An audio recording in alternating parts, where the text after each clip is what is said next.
6 months ago ka-trade, January 30, nag-purchase tayo ng FTMO Challenge para matry natin ang Sweetcorn EA. So, bumili tayo ng 200,000 challenge account balance at nagbayad tayo ng 1,179 US dollars. So, nasa mga 60 to 80,000 pesos yung binayaran nating fee para mag-take ng challenge ng FTMO.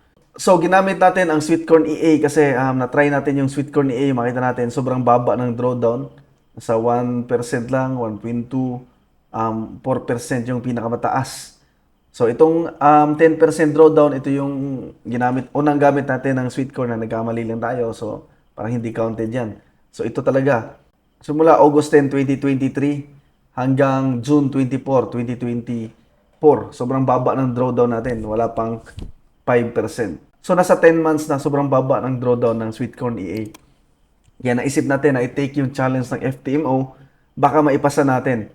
Kasi yung challenge kasi ng FTMO, ang goal ay 10% pasado ka na. So, nag-profit na naman to ng mga 20%. Kaya pasok na pasok sana sa FTMO. Kaya tinake natin yung challenge. Kasi pag napasa naman natin yung challenge, ibabalik sa atin yung 60 to 80K na binayad natin. Maging funded trader pa tayo, magkaroon pa tayo ng kita or profit share sa 200,000 na iti-trade natin. So, dito tayo sa account overview. So, ito na yung result ng pagtitest natin. 200,000, yung balance na lang ngayon ay 198,957. So, nalugi tayo ng mga 7,200 US dollar. Okay? At, ayun, nakalagay, hindi tayo pumasa ka-trade. Sa kasamaang palad, hindi tayo pumasa. Kasi kung pumasa sana ito, so napakaganda sana para sa ating lahat kasi i-share namin sa inyo yung Sweetcorn EA. Pwede nyo gamitin ng libre, walang bayad, walang monthly subscription para matry nyo rin sa FTMO sana para pumasa kayo. Okay? At maging funded trader kayo. So, okay lang. Nag-risk tayo ng 60 to 80,000 pesos. So, nalugi na sa akin yun. Hindi na babalik sa akin yun.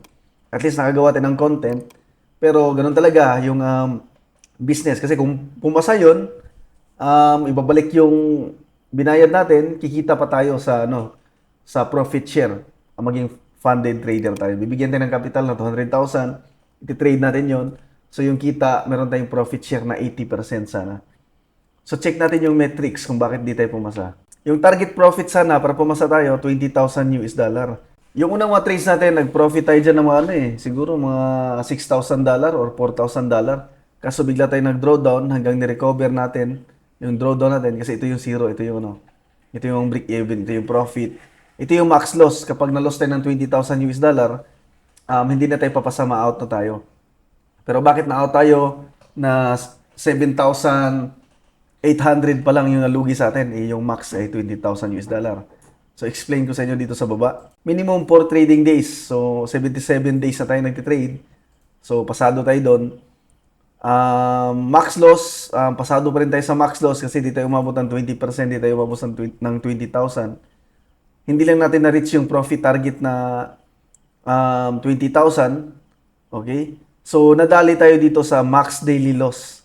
Kasi nag-negative tayo ng 10,426 US dollar.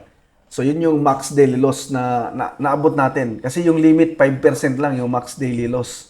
So, dito tayo hindi pumasa. Kasi yung Sweetcorn EA kasi ka-trade. Dati kasi mababa lang yung drawdown ng Sweetcorn EA. Makita naman natin dito, yung pinakamataas ay 10 lang. Ito yung nagkamali. At dito ayos na 4% lang. Ngayon kasi, 21% na yung drawdown. Okay, so nadali ito ng bago lang ito na-close. Nagkaroon tayo ng drawdown na malaki nung tumaas yung AUD-NCD. Sobrang taas ng itinaas ng AUD-NCD. So, nag-drawdown siya ng malaki.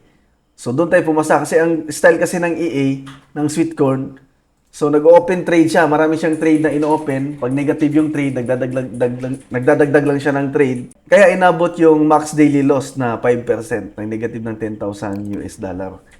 Kaya hindi tayo pumasa dito sa FTMO. Okay? So, dito sa baba naman, makita naman natin dito, sobrang dami nating na-trade sa loob ng 6 months. So, sa isang page, 20 trades yan. Umabot pa ng ilang pages to? 20 pages. 227 trades yung nagawa natin dito sa account na ito. Sobrang daming trades na nagawa natin. So, sa kasamang palad, yun nga, di tayo pumasa sa FTMO challenge. So, maghanap tayo ng ibang strategy or ibang EA na i-test natin ulit sa FTMO kahit magbayad ulit ako. Kasi pag pumasa tayo, ma-recover naman natin yan, maging funded trader. So, mabawi rin natin yung na-loss natin dito sa challenge. Pag nakapasa tayo, kikitain rin natin yan. So, sa Sweetcorn EA, kung gagamitin natin to sa sarili nating account, hindi FTMO, okay na okay kasi mababa pa naman yung drawdown. At ito, ginamit natin to since 2023 pa. So, nasa 1 year itong record natin. Every month merong profit. Yan. Yan, consistent may profit. Pero i-adjust ko yung strategy na ito, itong EA na ito. Tingnan natin yung mga currency pair na iti-trade, iingatan natin. Tapos i-try natin ulit sa FTMO. Pag bumasa, mag-update ako, sabihin ko sa inyo. Tapos mag-try tayo ng ibang EA, ibang strategy. Kapag pumasa, sabihin ko rin sa inyo para pwede nyo rin magamit. Huwag kayong mag-alala kasi pag may papasa tayo na EA strategy sa FTMO challenge, isi-share ko naman sa inyo. Libre lang naman. So yun lang ka-trade. Maraming salamat sa panood. At huwag nyo kalimutan mag-subscribe sa YouTube channel ko.